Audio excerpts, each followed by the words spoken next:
Hello, hello. Welcome back to Let's Talk Ray Bradbury, the show here on Let's Talk Entertainment, where over the last several years I've been attempting to read and review each of the roughly 600 short stories written by the late, great Ray Bradbury.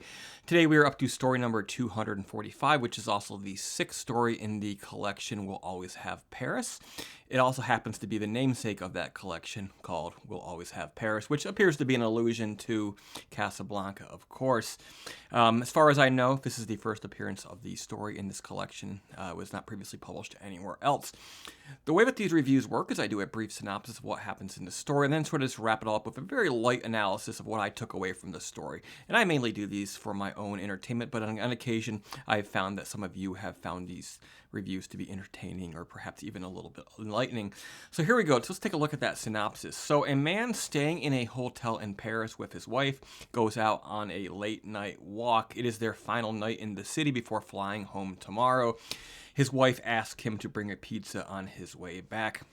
So he goes out and he heads along the path, along the street, headed towards the Eiffel Tower. But suddenly he gets a sense that he's being followed, and he looks behind, but he finds no one. But he does see somebody up ahead of him, and he realizes he's actually not being followed, but he's being led by a young man who looks sort of athletic and healthy, and I think he said he was blonde. And for some reason, this man keeps leading him along, and suddenly he finds himself following him, and he doesn't really understand why.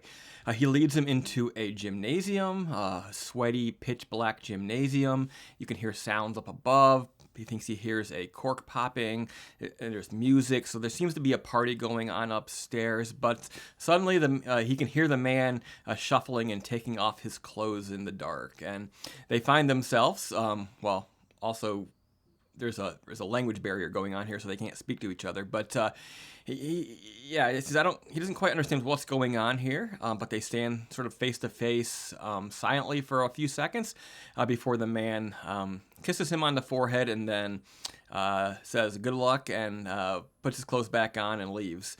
So the man, the narrator that is, goes back to his hotel. He sits on the bed on the farthest side of the bed opposite his wife. She asks, did you get the pizza? And he says, no, I forgot. And she's like, how could you possibly have forgotten that?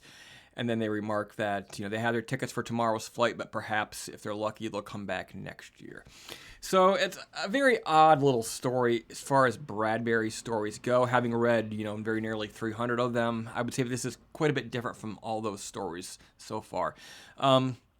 The title is an allusion to Casablanca, other than taking place in Paris and vaguely having a sense of a love story, or a near miss of a love story. I don't really see the connection, so perhaps Bradbury used it just because it's a damn good line. It's an oddly homoerotic story for Bradbury. It's a near sexual encounter in a dark place with a language barrier standing between people, and dumb Americans like me, we have this tradition of thinking of Parisians of being sort of refined, but also more liberal with love, and it's obvious that the narrator's probably straight, and never imagined himself having such an encounter, and he didn't pursue the encounter. He didn't kiss the man back and take off his own clothes or anything like that.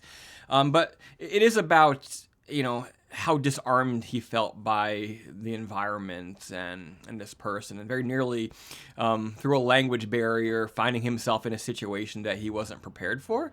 The only hint that perhaps he may be questioning his sexuality is that when he comes back to the apartment and he sits down, and I'm sure Bradbury's very clear that he's on the farthest corner of the bed from her, which I think is a sense of distance between them in a very vague way.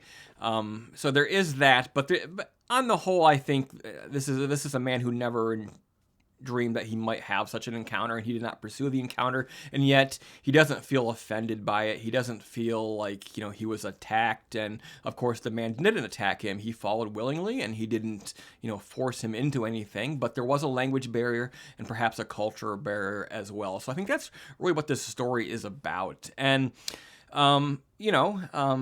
it's easy to write stories like this, especially, Bradbury was a married man with several children, and he's much older, from an older generation where these things weren't commonly talked about and rarely written about.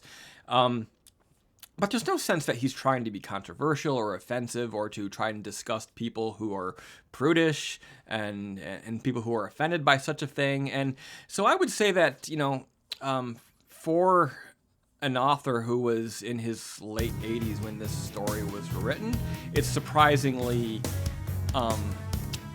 open-minded, I would say. And maybe not that surprising, really, because I think authors in general tend to be people who are open to these possibilities. But there you have it. We'll always have Paris. Not what I was expecting from the namesake story of this collection, the sixth story of 22 in We'll Always Have Paris from 2009.